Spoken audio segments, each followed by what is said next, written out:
Trading Bitcoin on Binance follows a similar process to trading other cryptocurrencies on the platform. Here's a step-by-step guide. Create an account. Sign up for a Binance account if you haven't already. Complete the registration process and secure your account with two-factor authentication. Fund your account. Deposit funds into your Binance account using supported cryptocurrencies or fiat currencies. You can transfer Bitcoin or other assets from external wallets or exchanges to your Binance wallet.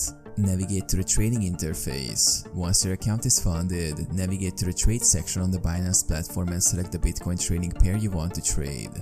For example, you can choose Bitcoin/USDT for trading Bitcoin against USDT. Place trades. In the trading interface, specify the type of order you want to place. Enter the quantity of Bitcoin you want to buy or sell and set the price at which you want to execute the trade. Monitor your trades. Keep track of your open orders and monitor the Bitcoin market's price movements. You can use Binance's charting tools and order book data to analyze market trends and make informed trading decisions. Manage your portfolio. Review your trading activity and manage your Bitcoin holdings accordingly. Consider implementing risk management strategies such as setting stop-loss and take-profit orders to mitigate potential losses. Stay informed.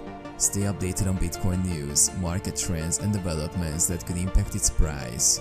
Binance provides access to real-time market data, analysis, and news updates to help traders stay informed.